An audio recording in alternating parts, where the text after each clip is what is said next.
And welcome in to Tennessee Tuesday. It's season 2, episode 1. I'm John Blankenship here with you this evening with my co-host Jason Boshears. We're glad to be back with you after a little holiday break and wrapped up our first season, Jason, into season 2. And tonight's going to be kind of just a relaxing night. We're going to talk about some things I think we accomplished this last season.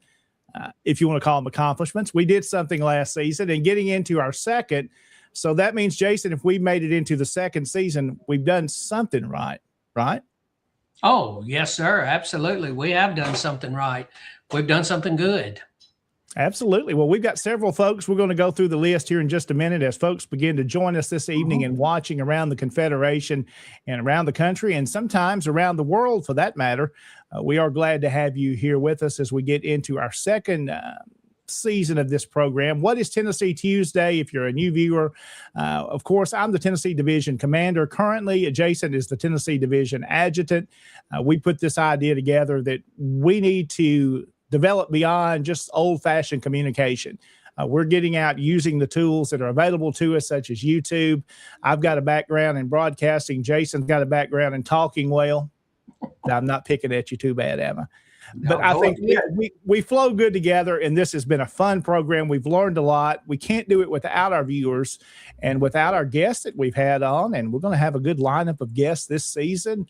So many things to talk about. We're going to go through some stuff tonight, and it's going to be a fun evening, so we hope you'll stay around with us for about an hour this evening and have a good show. And again, we'll bring in some of the folks that are viewing with us tonight. Jason, if you've got those ready, you want to bring those up for us. Well, yes, I will. Hello to a few folks. But before we do that, we need to go over our disclaimer. We like to have a lot of opinions, me and Jason do, but we need to tell you tonight that they are not anybody else's opinion but our own. Do you want to go through that full one, Jason? Yes, sir, Commander, and thank you for this.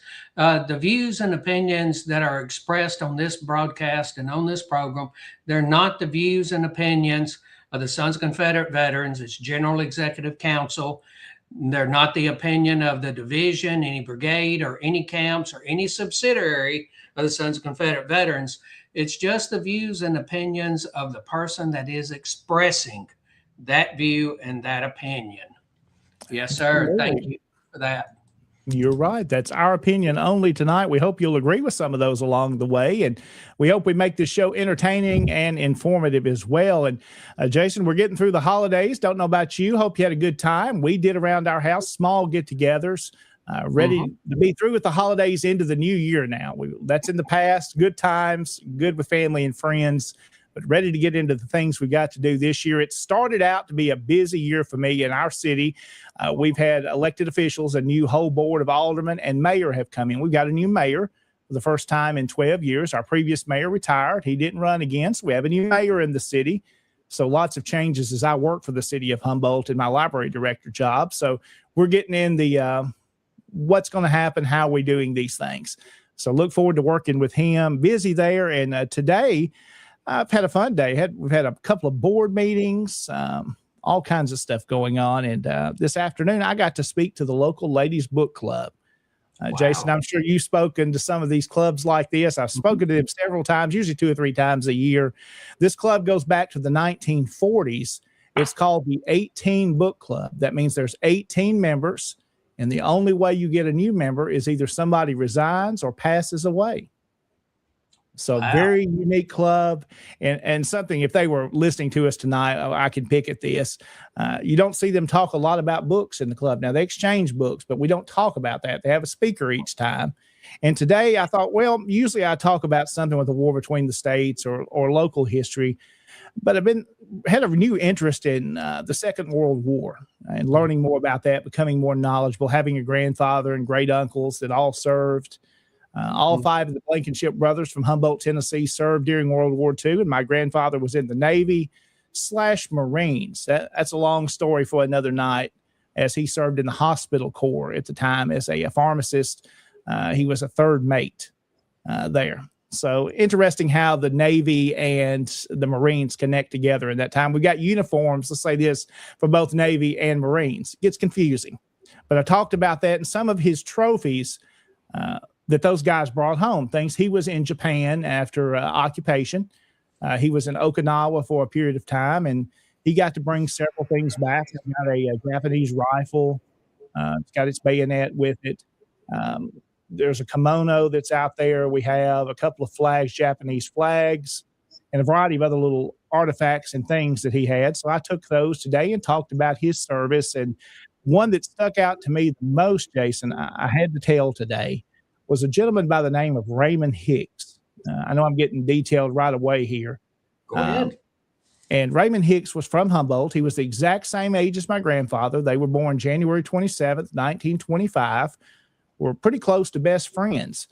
Well, Granddaddy died in 1997, and grandmother said, what do you want of Granddaddy's? When he passed, I said, I'd like to have his wallet then. So he gave me his wallet and what was in it, which I knew some of the things he carried around with him. He always carried his military ID, even though he would long never since needed it from World War II, but he always carried it. And he had a little newspaper clipping about 2 inches by 1 inch of a picture of Raymond Hicks, who was killed in May of 1944 in Italy, who was one of his best friends. He carried that from the end of the war when he came home in summer of 46 all the way until he passed away in 1997. So it shows how much he meant to him. And I knew that story and have still got it today. And the funny part of that story is about 2 years ago, a lady contacted me on the phone. She's got family from here, or her husband had family from here. So I've got some images and some things I think should come back to Humboldt. You may want them or know somebody that does. And she wasn't technology savvy, so she couldn't send me pictures or scans of them. She said, I'm just going to mail you the originals. Well, most of the stuff in there was Raymond Hicks. It was several pictures of him that are originals that they didn't have a need to keep anymore. So that was a pretty neat honor to be able to have those. Of course, he never married, had no children. So it was a kind of really neat time today to be able to share his story and Granddaddy's story and his time in the war. And something neat, Jason, is some of these artifacts, and I wish I had them close to me so I could grab and show you a couple of things. But we as kids, now this is for me, Jason, this is going back in the 80s, late 80s, when I'd be playing with these things. He'd let us get this Japanese rifle out and play with it. Now today, you probably wouldn't let kids play with guns anyway, but to be able to get, now what is an artifact to me is priceless, that we played with it out in the yard. Me and my cousin would play G.I. Joe, so to speak. And some of these other things, these knives that he had from his time in the Navy and Marines, that we played with all that stuff, and it's still here today. And to have all of his uniforms, there's a total, I think, of 9 or 10 uniforms. He kept them all, stored them in a shed. It's amazing they're still with us. but to have all that stuff means a lot. And it shows where he stood. And asking him, Jason, before he passed away, I said, Granddaddy, why did you serve? Now, he didn't enlist. He was drafted in early 43. In early 43, when he was drafted, he said, simply, it was the right thing to do. Mm-hmm. Yeah. That says all I think we can say for that greatest generation. It was the right thing to do, and they sure did the right thing. And we're here because who we are today and because of them. Those men, and don't forget about the women at home. That I think about my great grandmother, Jason, who had her 5 sons serving in the military all around the world. How she must have felt. There was one sister. She always said Aunt Flossie was her name, and Aunt Flossie said she would have served if they would have let her. And she was tougher than all those guys. She was one. I remember she'd come up, they would come up and grab your cheeks and squeeze them hard. You probably had an aunt or somebody like that to do that. Oh, yes. The greatest generation. Come up and grab you like that. Yeah.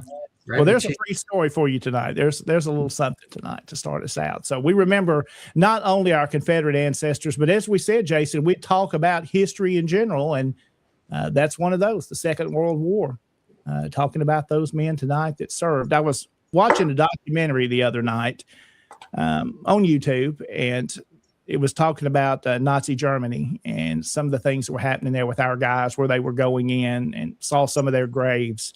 And I began to think about those things, and that some schools we know even teach that never happened.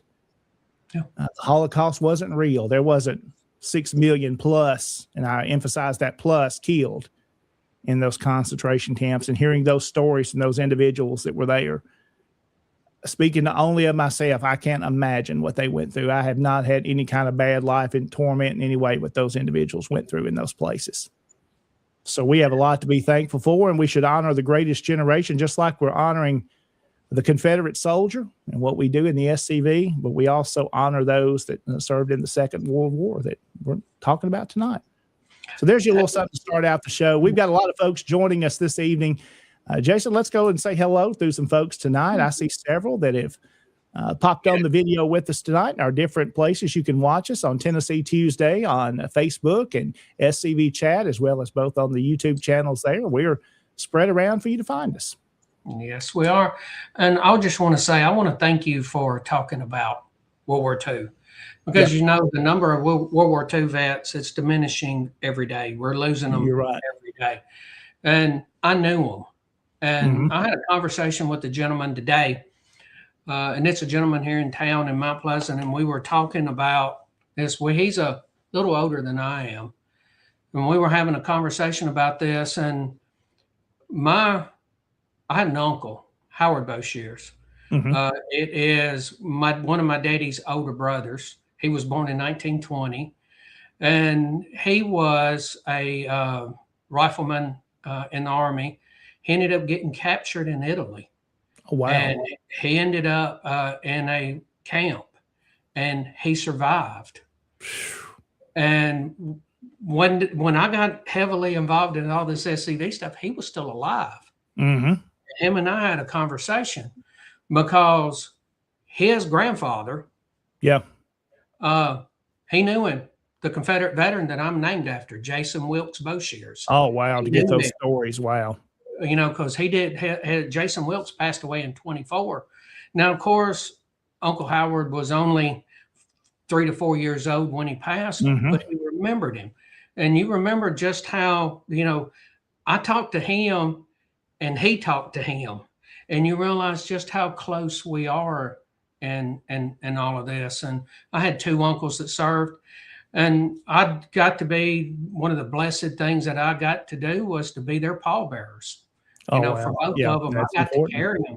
And being a pallbearer is one of the most humbling things that you can be, because you're doing the last thing on this earth that can be done for them.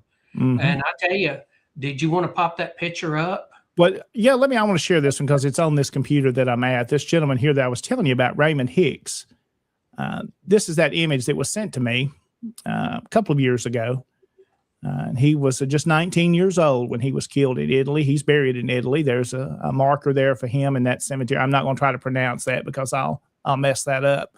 But he's also got a memorial marker here in Humboldt. But he's one of those that we're talking about tonight. Made that ultimate sacrifice at just 19 years old, his whole life ahead of him. He lost his mom, Jason, when he was 13 or 14 years old. His dad was really not in the picture. Lived with his aunt, and he was one that gave his life during the Second World War. So that's the ones we're talking about tonight. Like you're sharing. Go ahead, go on, continue. Oh, well, I tell you, just I knew them, and they knew Confederate veterans. How, and that's the reason why that we want to talk about them. I want, when you have a chance, and you realize as we get older, there's going to come a time there's not going to be any more World War II people around. And most of them are in their upper 90s now, or over 100. There's yes, we're losing them every day. But we'll get to talking about all these people that have joined us, and I want to thank everybody for joining us. Johnny Jenkins from the General James H. McBride Camp in Springfield, Missouri. Thank you for joining us, Johnny. Appreciate you doing it. And then, as always, we have the great Michael C. Hardy. I watched his show on Sunday night, 7:30 Central Time. His show, Hardy on History, it is exceptional. And I tell you, Michael Hardy, thank you for joining us. Thank you for everything that you do. And he says this, and it's very true. All history is local. You were just talking about that gentleman, and that is local history. So all history is local, and we have to all talk about our local history, because the generals and all of them are going to be talked about. It's, your privates, your lieutenants, your corporals, just the guy that was brought up down the street from you, guy that was brought up in your town or in your community or something like that, so you just need to, and Michael Hardy is very right about that. All history is local. Thank you for joining us, Michael.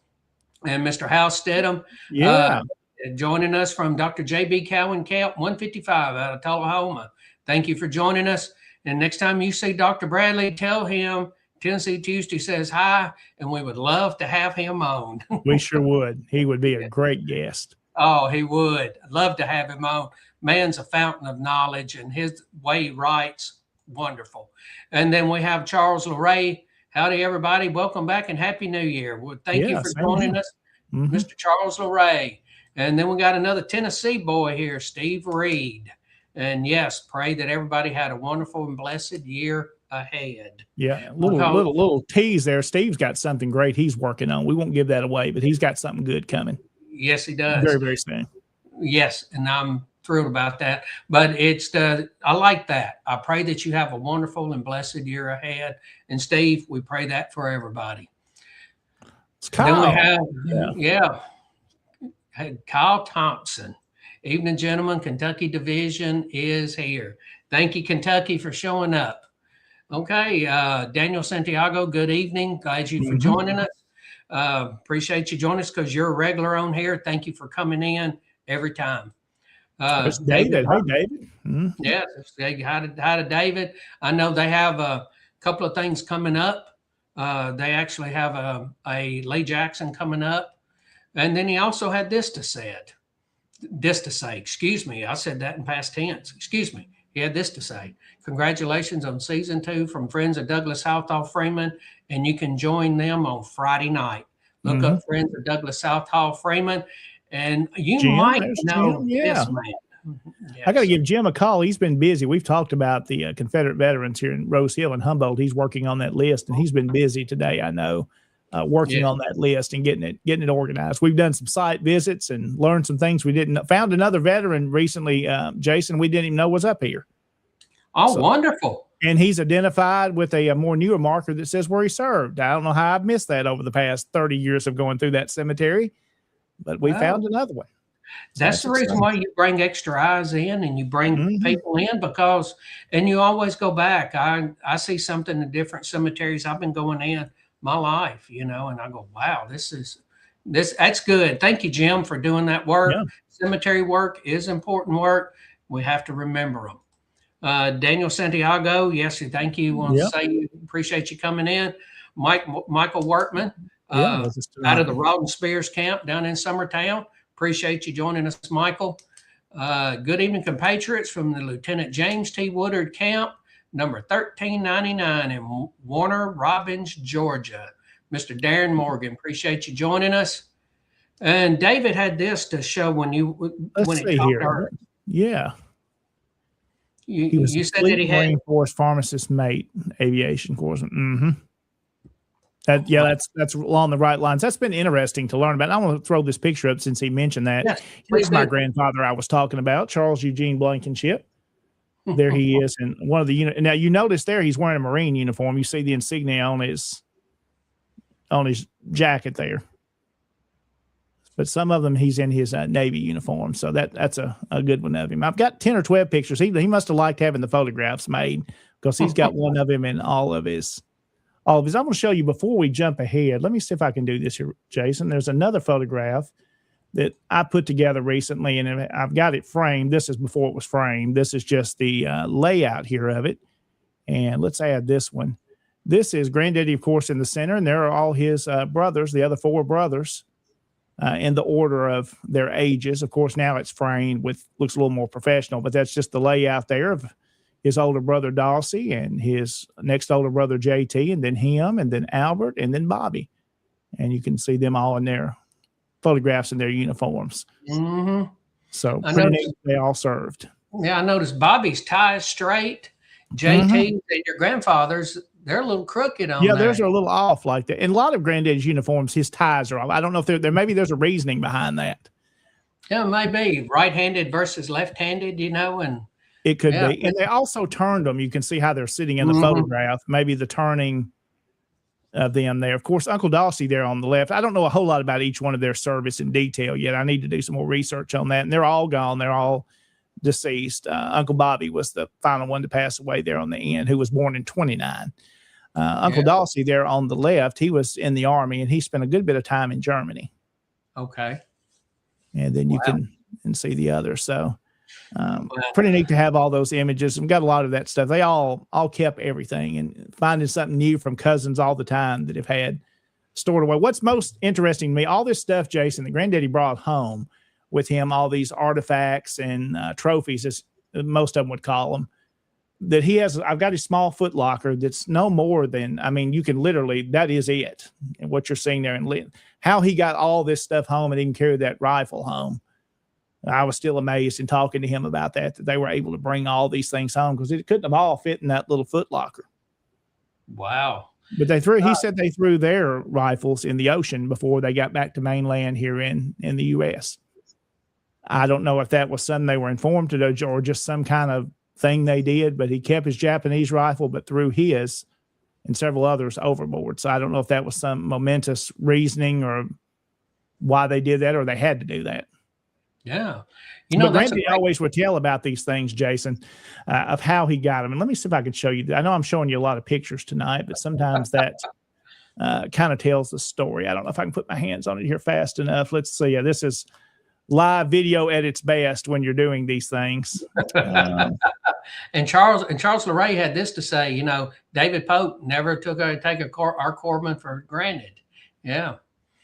And Charles LeRae and David Pope are going back. Hey, David, Charles on here says he's looking forward to seeing you this weekend.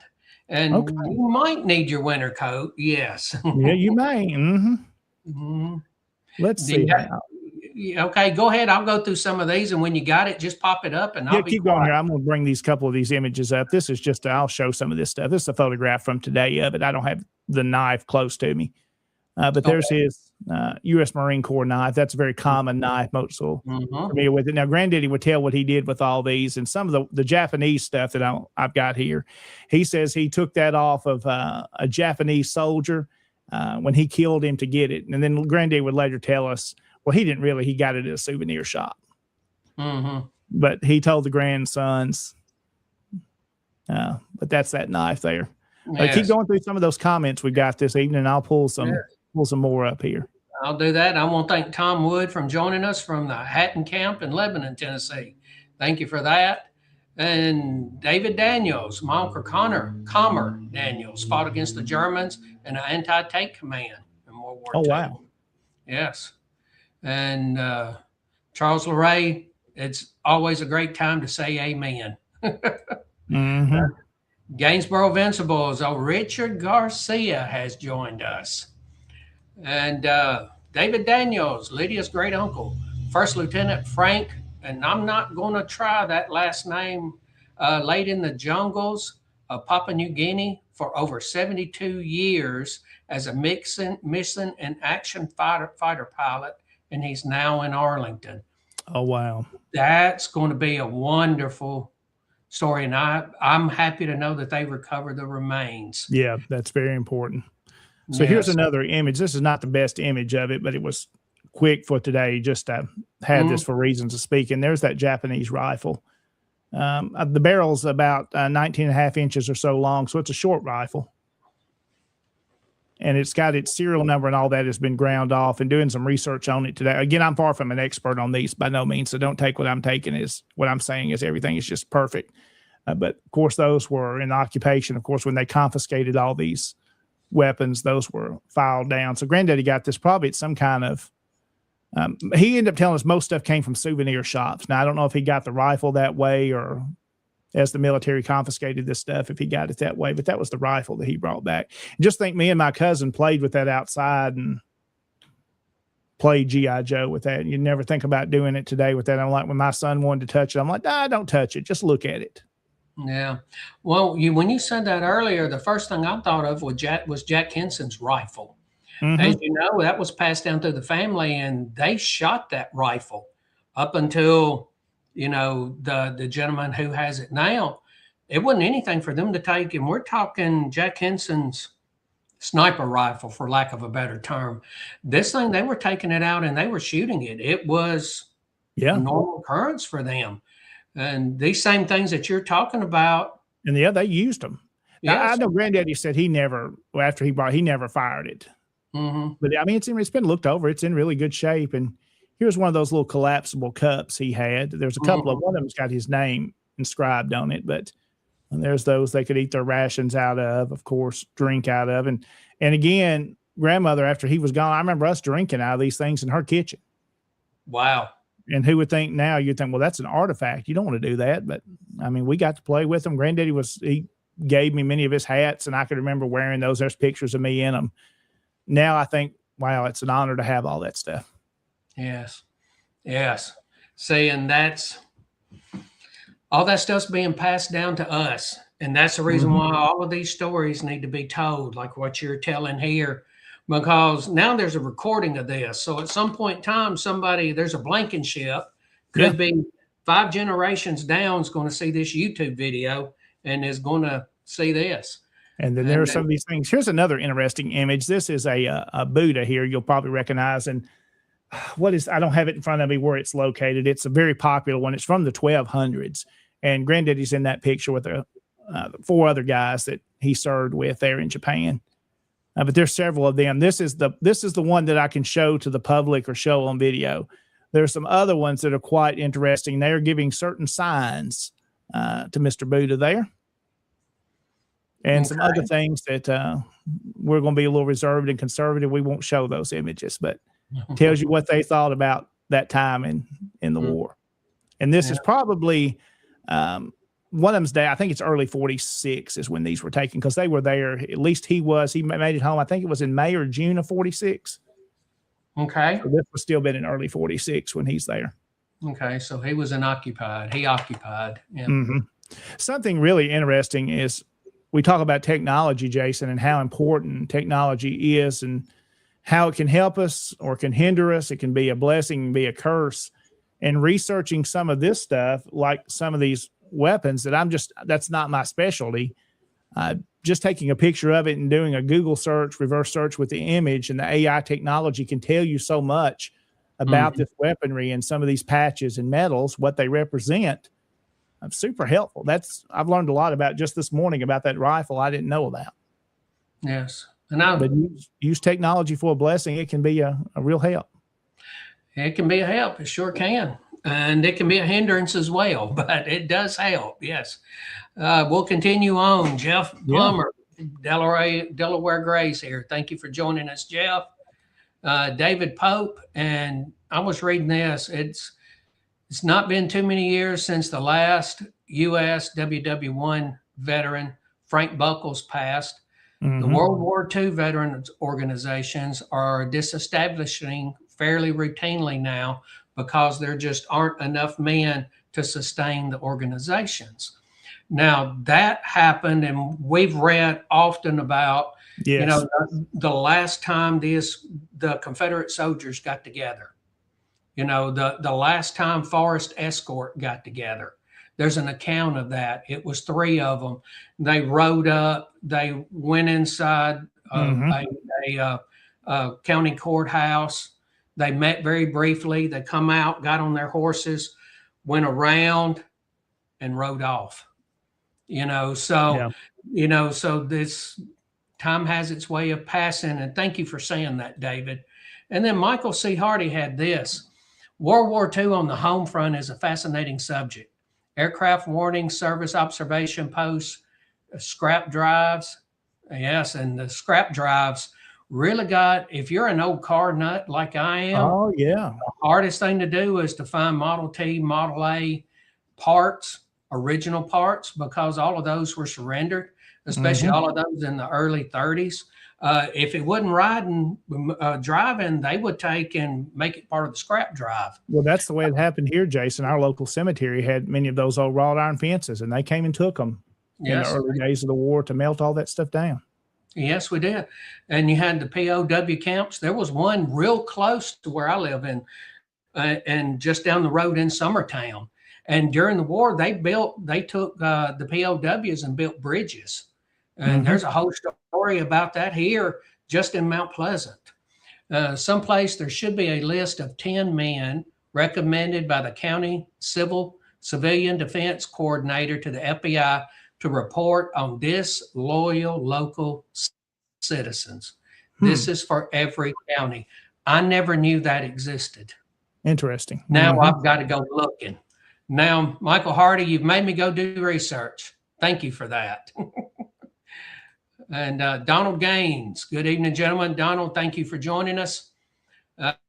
David Daniels, Tech Sergeant Carlos Daniels, another uncle, fought in the Philippines, passed in 58. I have the flag from his casket. Wow. Oh, that would be good. Just think how many artifacts, we call them artifacts, Jason, that are out there. All of us have collected from. I mean, I've got some World War I stuff that come from a family member.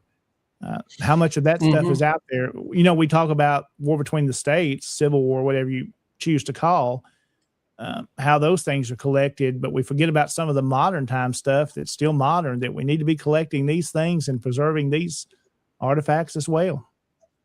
Yes, and we have the TMCA show that happens, Tennessee Military Collectors Association. They have a deal twice a year up in Franklin.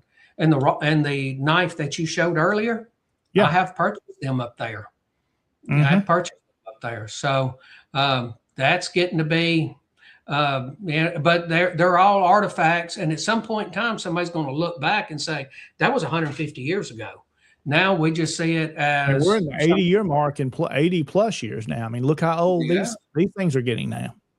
Yes, you got that right. And of course, Mr. John R. Massey himself, James Patterson had this to say: stand when you pray, kneel to God, but never dogs like these. Yes. Exactly. Okay. Yes. Everybody. Yeah. Everybody say hi to Kevin. Glad Kevin's joined us.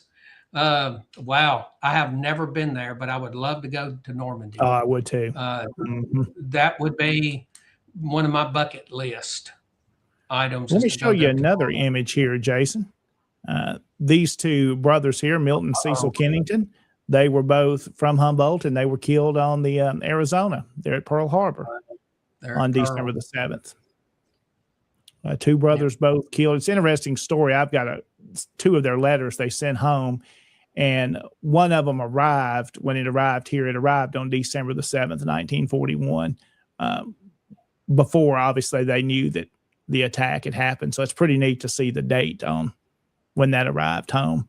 But they also had an older brother who was Lloyd Kennington, who was in World War I. He was killed, I believe it was in France. And he was also killed. So that family lost 3 men, 3 young men. And many descendants around. I've got several photographs of them, and well thought of. Both 2 young men gave their lives at Pearl Harbor. Wow. Humboldt brothers killed on the Arizona.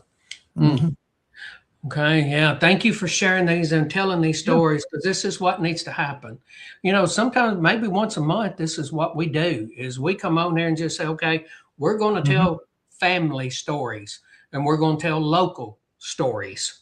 We're going to, like this POW camp that was near me and the bridges they built. I could come on here and I know where they are. I've been to them, and take some pictures and talk about them. And let's make history local. I mean, that's where it connects with. That's where we're connected. Well, like you said, we hear about the generals and so forth, but the local soldier, the common private soldier that made that sacrifice too. Yes. And, the generals are going to get talked about. Let's talk about our ancestors. Now, yes, you could have ancestors that are generals but how about let's talk about the guy that was just right up the street. And Ronnie Nichols, I'm looking forward to seeing y'all this coming weekend. I'm going to be down at the J.J. Dickinson camp down in Cocoa, Florida, speaking at their Lee Jackson, and looking forward to it. And all right, everybody, and that's the 5th Brigade, Mississippi Division, SCV. Yeah. You reckon that might be Harrison Dahl? I was going to say, he was almost going to join us tonight, but I think he's been pretty busy too. Yes, he has been. He has been.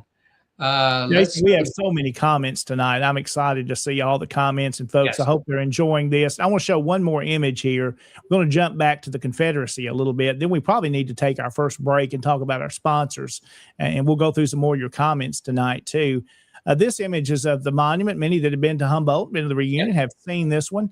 But what's most interesting about where this image that was sent to me several years, it's probably in the 50s, I would say, by the background. The cannon is still behind it. And you can see the name there at the bottom of who that came from.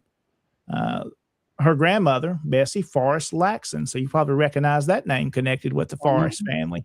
And it was in there. Wow. Of course, they say General Nathan Bedford Forrest. I think it says monument or something, the full picture that's written out.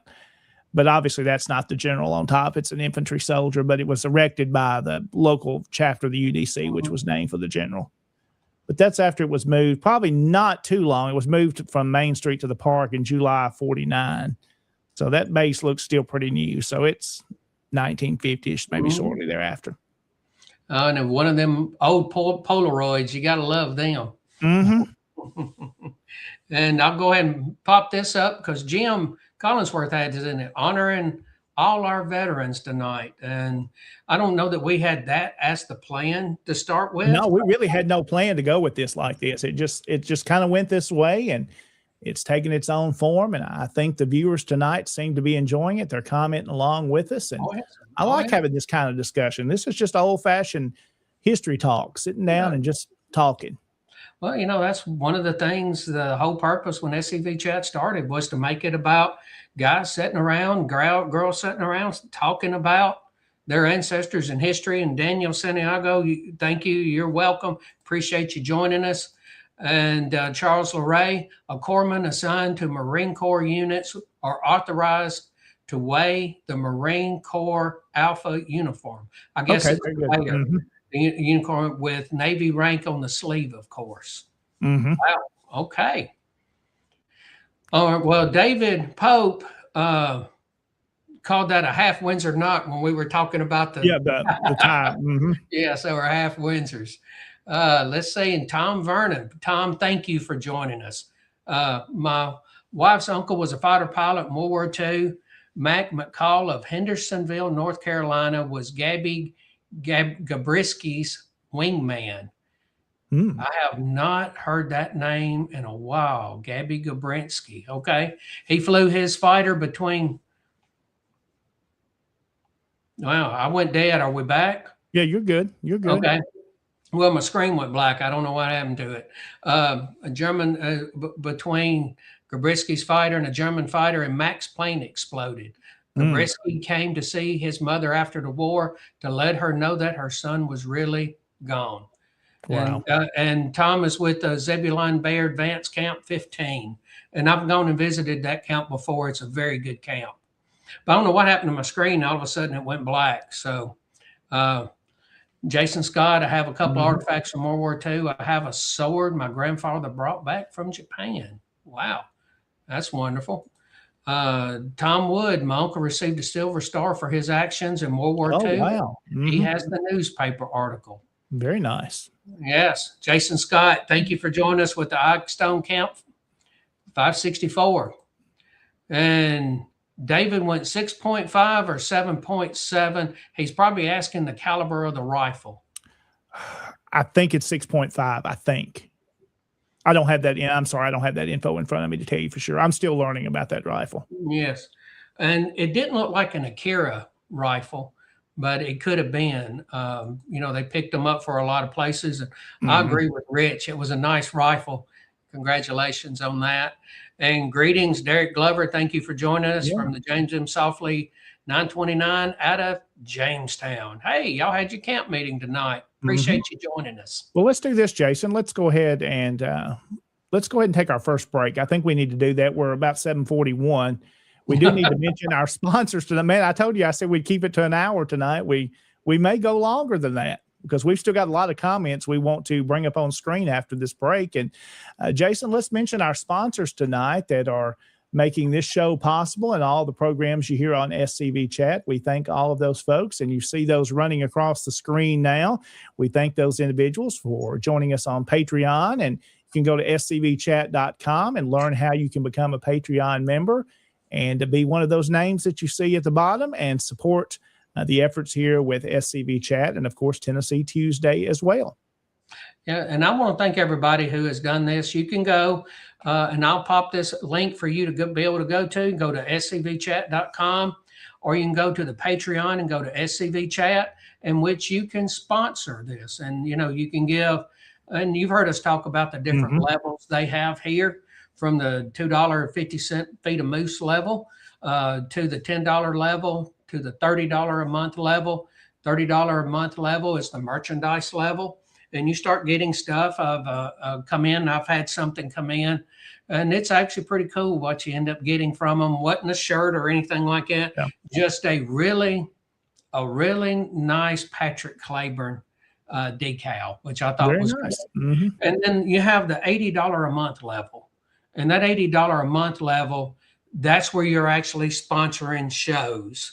And this gentleman, Dr. Chris Cummings, because you've been to him before.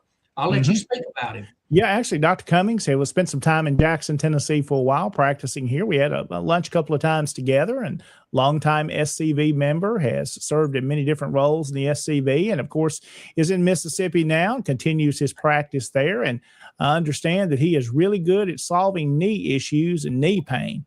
So the older we get, we all start to deal with that. Gentlemen and ladies all deal with it. So go see him, Dr. Cummings. We appreciate his sponsorship of SCV Chat and also Tennessee Tuesday. Then you want to take us away on commercial break? Let's do that, Jason. It's about 7:44 Confederate Standard Time here on Tennessee Tuesday. This is season number 2, episode 1. We've got more content coming to you all season long, and we're going to talk more about what's coming up, more of your comments as well. Right after this, we'll be back on Tennessee Tuesday. There is a place nestled in the rolling farmland of southern Middle Tennessee. A home constructed in 1837, nearly lost to the ravages of war. Saved by a servant and a Confederate general. A place where families loved and lost. If walls could talk, what stories could be told? If a place, a home, can feel love, loss, pain. Surely this is one of those places. Nearby is a more recent structure, and inside are the stories of heroes and heroines, stories of battles won and lost, stories of sacrifices made by the people of its native soil. A place that will tell the true and complete story of the Southland and the war fought for its freedom. From the causes that led to the conflict to the modern-day struggles to protect Southern history. Historic Elm Springs and the Confederate Museum at Elm Springs are the general headquarters for the Sons of Confederate Veterans. A place where the story of the Southland and its historic struggle is preserved and told. Come and discover your history. And we're back on Tennessee Tuesday, SCV Chat. John Blankenship and Jason Boshiers with you this evening, having good conversation. We've talked a lot of World War II era conversation tonight, and many comments and folks that have joined in with us. We do have some events to talk about here in just a few minutes, I see, and we'll go through some more of those comments if you want to, Jason. David Pope mentioned about that rifle we showed her, that Type 38 is correct. He is correct on that. I just didn't have that in. And again, I'm just a novice on weaponry, but it's been fun learning about that. And I know there were millions of those made, but it's neat that Granddaddy brought it home. And somebody commented on there, and we'll see that comment up here in a minute. I believe Tom Vernon did, about his dad bringing back a Japanese rifle and finally just left it and got tired of carrying it around. I'm sure that was a job too, and Granddaddy's route home to have to carry all that stuff he did. But I'm so thankful he kept it and of his time in the service. Yeah. And, we're all novices about something, and even something that you know a whole lot about now. At one time, we were all novices. But whatever has your attention, get it, study it, learn it. And I've seen a few of these M1 carbines David Daniels is talking about. I own the M1 carbine carried by Private Lonnie Smith that he carried on the beaches of Normandy. He was in an engineering unit. Wow. Mm-hmm. Can you imagine a rifle coming from Normandy? And Elliot Jackson has joined us. Thank you for joining us, Elliot. Good to see you. Good to see you. Glad you're joining us.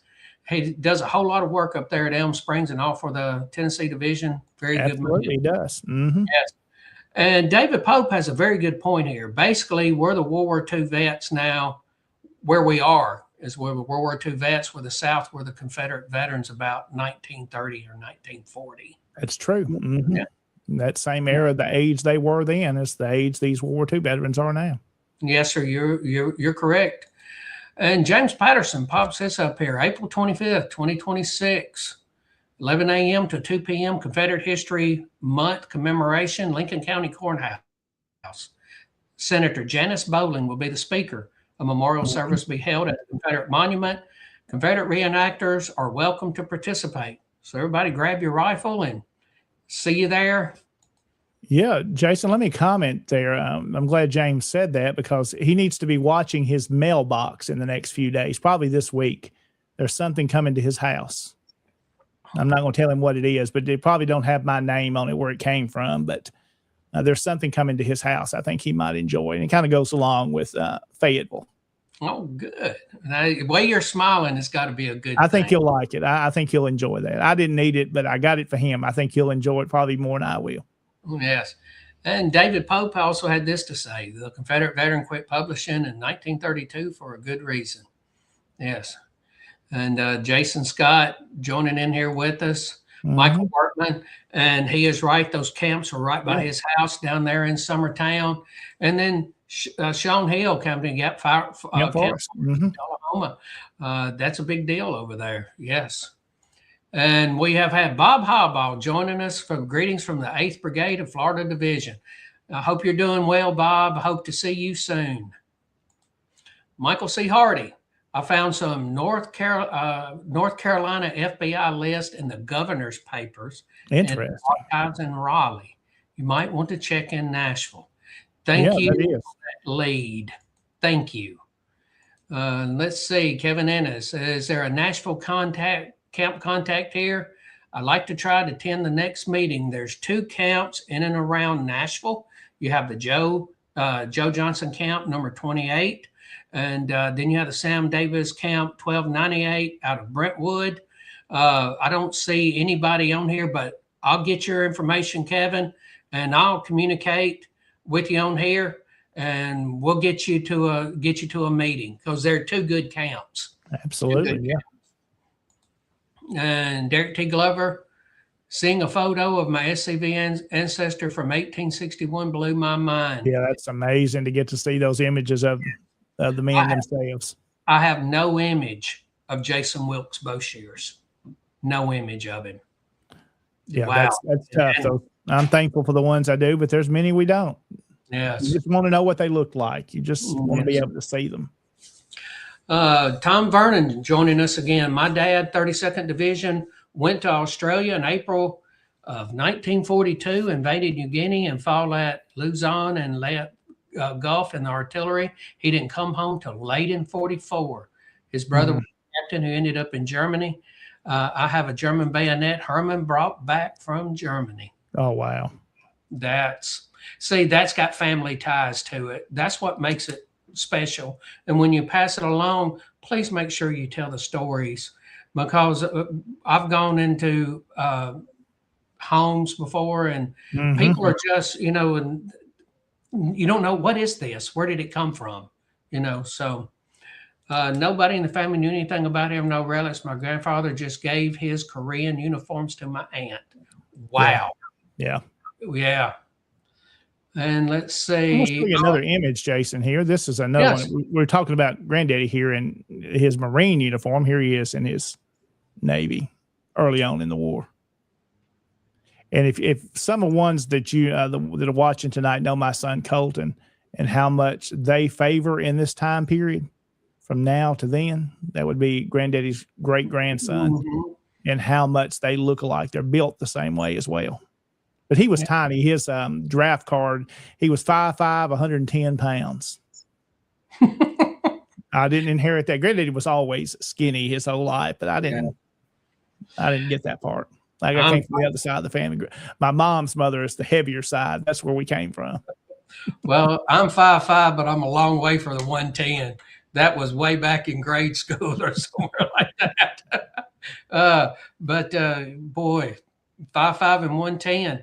That would have been about the size of a Confederate soldier. They were between they were very 5'8", small, and from 110 up to 130 pounds. That's the reason why Forrest was such a towering man at 6'1" and 185. Imagine walking up to 5'5" and 110 pounds. He towered over him. And Tom Wood had this to say: while stationed in Europe, I have seen many machine gun nests, bombed out bridges, and destroyed buildings still exist. Oh, wow. Wow. David Pope, Kabreski, that was mentioned earlier, was a P-47 driver. Then Jenny McCaleb, thank you for joining us. Good evening, gentlemen, from Charleston, South Carolina. Yeah, glad you're with us. Yeah, thank you for joining us. Beautiful city. Derek T. Glover, very nice. Grandmother had a newspaper article about my great-great-uncle, Private Raymond Estes of Wilson County, receiving his Silver Star. He was killed in action in Florence, Italy, and my brother has it now. Oh, wow. Yes. And Al Stidman, yes. I think Senator Bowling represents y'all down there, and she is a very good one. And we do need a lot more like her. And that was where you are talking about David Pope being a Type 38. That's it. 6.5. Yeah, he's right on that. And it's the Ariska rifle. And then Sean Hill, 7.7 is a common boat action Japanese. Well, we're getting a lot of comments on this. Yeah, this folks really enjoying that. We'll have to show more, bring some more stuff out like that. That's always fun. Yes. Tom Vernon talked what you mentioned. Dad brought back a Japanese rifle as far as San Francisco, a 25 caliber. Said he got tired of carrying it and left it there. Wow. Well, Well, he'd already been traveling a long way with it. Yeah, I'm sure it's a job to carry it. Mm-hmm. And everybody we're just going through the comments on here. The GIs either love the M1 carbine or hate it. Pawpaw was a field artilleryman, had a M1 carbine and hated it. I have shot an M1, and let me tell you, she kicks. I'll tell you that. Mm-hmm. Hey, Sean, appreciate you joining us. The Florida man has joined us. Yeah, Appreciate glad to have you him on joining us, tonight. Sean, and hope you have a great show tomorrow night. David Pope killed my first deer with one when I was 10 years old. Oh, now, wow. was that the M1 carbine or was that the 6.5 Ariska? And David Pope, the obsolete 3220. David's having a ball keeping us up with information. Boy, he knows all this stuff. Yes. And David Daniels, M1 carbine is a light, easy to handle semi-automatic rifle chambered in .30 carbine, originally designed as a defensive weapon for support troops. I tell you, I recently picked up a 308 that was a jungle carbine. Excuse me, it's a 303 British, wasn't a 308, sure. 303 British. And let me tell you, that thing kicks like a mule. The thing I cherish is my grandfather was in Korea, and I have his VFW hat that he wore. Sean McCall tells us that. That's wonderful. Let's see. Adam Southern has this to say: at 5'5", 110, he weighs the same as my right leg. That's about true for me. I'm the same way right now. Yes, I'm familiar with that. Sean Hill, I was a WW2 collector and historian first. I tell you, a lot of us started with World War II because they were our relatives. They were our uncles. That's how we found out about it and knew about it. And Jason Scott, you can pick them up, go to a TMCA show, and they have M1s for there. But let me tell you, they are not cheap. Oh, no. They're not cheap. When you start picking up World War II rifles, especially if they're in shootable condition, they're not cheap. Yes. And Jason, David, go ahead and jump in. Let me show you this one here. I'm pulling it from my Facebook page, so don't worry about all the text over there. I'll tell you about it. That gentleman there I'm with who passed away just a couple of years ago now, Mr. William McKinley Dennis, or known as Kent Dennis. He was one of Humboldt's last World War II veterans, and he passed away a couple of years ago. In that photograph, he was 97, and he was 102, 103 when he passed away. Still lived alone and still drove to just about 6 months before that. And there's a photograph of me and him. We got to sit down, and I did 5 of our World War II veterans that were left at that time, and they did videos telling about their time in the war. And his story, and I'll share this sometime, the video, it's on YouTube if you want to go find it. And to listen to him tell his story, he's an African-American gentleman here. And as when you look at modern standards today, when this thing's talked about, the way he describes it is not politically correct. But he says he was one of the first that came in after the bomb was dropped in Hiroshima in 1945. They sent these black troops in that he was a part of to kind of clean up. And he would tell some of the stories, that some of the things they witnessed. He said there would still be Japanese soldiers around, and when they would go to hide, as they were cleaning up things in bodies, they hid in the back of some old wagons under dead bodies. Just amazing to hear him tell those stories, and that he was he would kind of he had a very dry sense of humor and very calm as he told these things. But very powerful to hear those stories. And he would talk about the radiation. He said everybody always said that the radiation was going to get him. He wouldn't live a long life. Well, he outlived everybody, 103 years old. So he would finally say he thinks the radiation helped him. My stars. I can't imagine what he went through going in. And you said that he went into Hiroshima or Hiroshima. Yeah, just right after. I can't imagine that. And some of the stuff, he described some of that, and some of it's in the video I shared. And let me show you one more here, Jason. This is the other gentleman. He's still living. This is Mr. Whitney Thompson. He was good friends with Granddaddy. He's our last local World War II veteran. He's now living with his son up in eastern Tennessee. but he has made it over 100. He's turned 100 this last year. And there's a picture of me and him at our Veterans Day event we hold here in town, and got to sit with him on stage. And he's a storyteller, and he's wearing his Humboldt High School Letterman jacket there underneath. And he's proud that he can still wear it. But he's a character, and he is our final World War II veteran from Humboldt. There's one more that we've just learned about that's at our veterans home here now, who just turned 100 in the last couple of months. So, but he's our last local guy here, and that generation is just about gone. Yes, sir. And I think it's wonderful that you went and you interviewed them, talked to them. I think that's wonderful. And I want to thank you for doing that, because like that gentleman that you spoke with that was there at Hiroshima, I've heard it pronounced both ways. Yeah. I don't I can't imagine what they went through, but without him, we wouldn't have that story. So thank you for, and you sitting down and talking to him. And, David Pope was still talking about the bullets and about the expanding bullets violated the Geneva Convention. Extreme cold reduces muzzle velocity of firearms projectiles in more than a few GIs, so M1 carbines unable to penetrate the thick coats of the Chinese Communist People's Liberation Army War. Wow. 30 caliber. And let's see. Kyle Thompson said, I just started collecting World War II memorabilia about a year ago. I have a personal letter from Morris Jepson, the guy that named Little Boy before it was dropped on Hiroshima. Wow. Very neat. So yes. Amazing the stuff's out there. Here's a picture of those two gentlemen, Mr. Dennis and Mr. Thompson, together. That was back in 2022. Them get honored, and they don't want any recognition, but they both sure did enjoy it that day. They had a time. And the band that's behind them, we're in a small chapel that'll seat about 150 crowded in 1897 church chapel downtown. And some stayed there, Magnolia Manor, when they were at the division reunion inside the chapel there. And of course, the full band was really too loud to be inside the sanctuary. And they were just loud. I talked to Mr.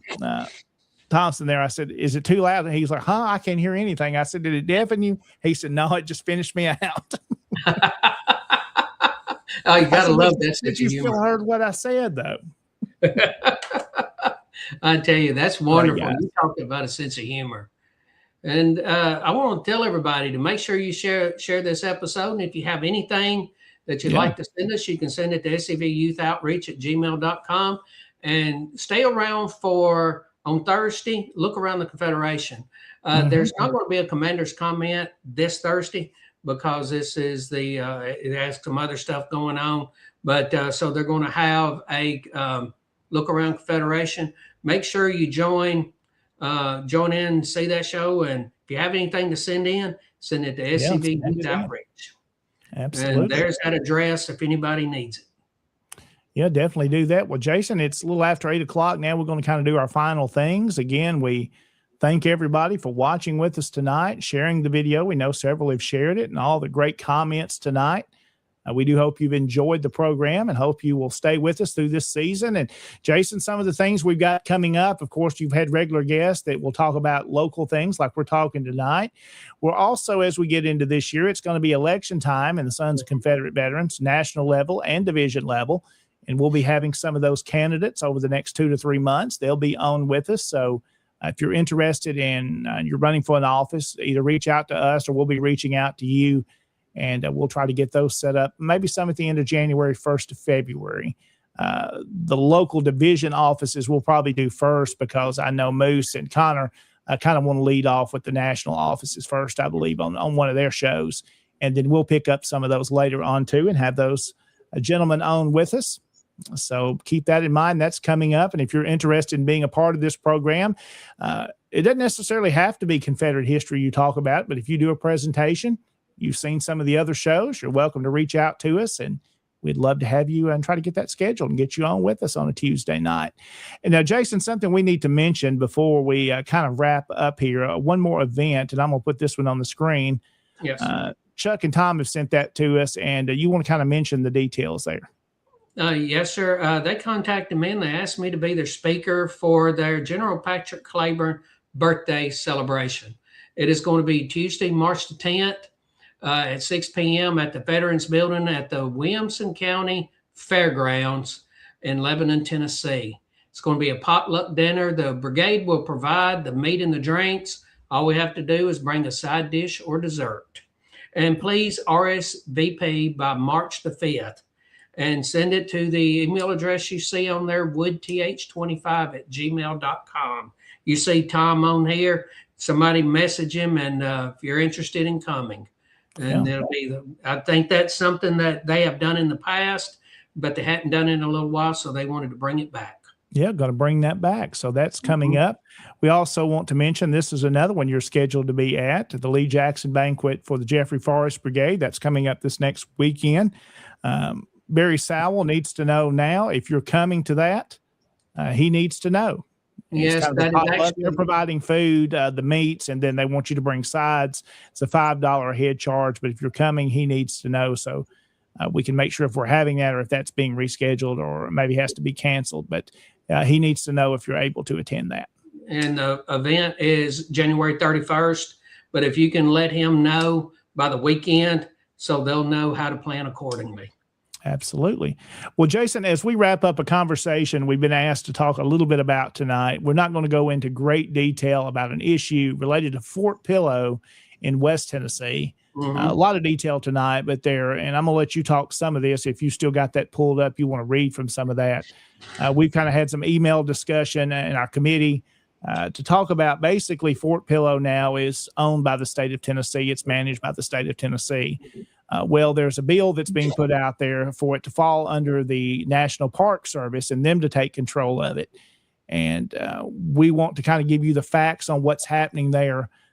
My opinion is now we want that to stay under Tennessee control and protect that, but so that narrative doesn't really get changed to make General Forrest something that he was not, and which is part of what that would happen if that went into a federal level under a national park. And being managed there that way. So there's a bill that's out there, and Jason, you feel free to talk some more about that. And we're going to have an effort and probably need your help to reach out to your representatives, and we'll be working on that probably the next couple of days to get you more detail to that. Yes, and referring to HR 926, I've popped it up, Google it, and it talks about it, what it is. And they have, if I'm understanding this correctly, they've tried this multiple times, to where they want to take Fort Pillow and make it a national park, which means it would move the control of it from a state-run entity to a federal-run entity. Yes. And we all know how that goes. And it is, let me see, it goes into it. And if you look up the bill, you can Google the bill. And it's, well, I'll give you just the first few pieces of it. Fort Pillow was originally built by Confederate troops in 1861 and named after General Gideon Pillow of Murray County, Tennessee. Point number 2, the Battle of Fort Pillow was fought April 12th of 64. Point 3, Confederate forces never defeated the Union Navy. Instead, they perpetrated a heinous massacre after violating a flag of truce by advantageously repositioning federal rebel troops and by looting government buildings and private storefronts surrounding the fort. That's point number 3. Yeah. So you see where that is, what that says, where we stand on that. It's best to stay in state control at this time. And we're going to encourage our membership over the next few days. We're working in some details behind the scenes now.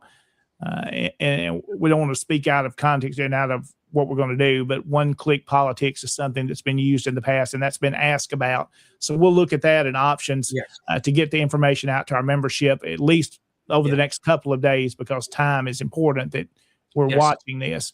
And we'll need you to reach out to your state representatives as well and tell them where you stand. And I'll talk with Commander Kennedy, see if he wants me to put out a one-click politics on this. There's not going to be a problem with it. I don't think he will. I was going to read point 4. Yes. According to the 1864 report, Fort Pillow Massacre. That was the name on the report, Fort Pillow Massacre, from the United States Congress Joint Committee on the Conduct of the War. The officers and men seemed to vie with each other in the devilish work. Men, women, and even children, wherever found, were deliberately shot down, beaten, and hacked with sabers. That was point 4. Yeah, so you see our urgency and why this is important. We act on this and prevent this from happening. Yes. So that will be coming up. Yes. And there'll be a one-click politics coming out on that.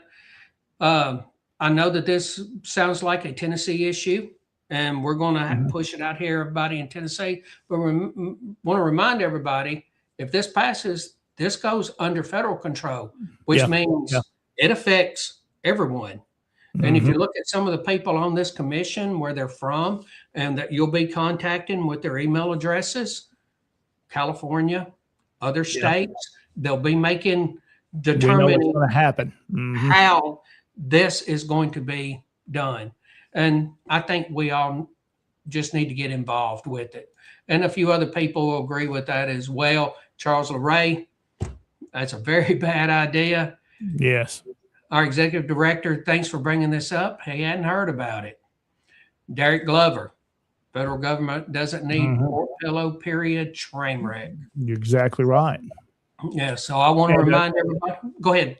Thanks to Mark Buchanan for spearheading this. He's been watching this and brought it to our attention just as soon as he noticed it came up. So we appreciate his work on that. And I'm going to speak with him tomorrow, hopefully. And we're going to get a little bit more detail and get it all organized and get it out to the membership, and need you to act on this. And we want to prevent this from happening, do our part to keep it local in Tennessee. Yep. Obviously so. And I want to thank everybody for that. When this one-click politics comes out, share it. I mean, you don't have to be an SCV member to do this.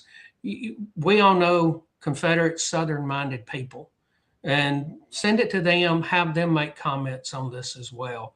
Because we do know that when we have done things and we've used one-click politics, that we have gotten their attention when there were 3, 4, 5, 8,000 emails that had been sent. You start to get people's attention. If we only have a couple of hundred people, that's going to hit the file 13 bin. That's just going to be deleted and gone on. But if you will respond, the more responses we have, we end up having water cooler talk is what we end up having. And, it might not, the senator himself might not actually say it, but somebody in his office is going to talk to some other person in another office and go, have you been seeing these emails we've been getting? Yeah. And that's when the conversation starts to happen. Yeah. We'll be watching for that. We'll be putting that out. Jason, been a good show tonight. Been fun. It's glad to be back into the seat again here with a new season of Tennessee Tuesday. We've enjoyed our first, I think, what did we wrap up with 16 episodes? And now we're starting number 17 officially there. So season 2, episode 1 underway. And we thank you for watching tonight. Again, TennesseeSCV.org is where you can learn more about the Tennessee Division. And of course, follow us on our different social media platforms, on our Facebook group, as well as the YouTube channel too. And you can keep updated with all stuff happening Tennessee Tuesday. So Jason, time to wrap up. Have yourself a wonderful rest of this evening, and we will be back with you next week. See everybody next week. Stay Southern.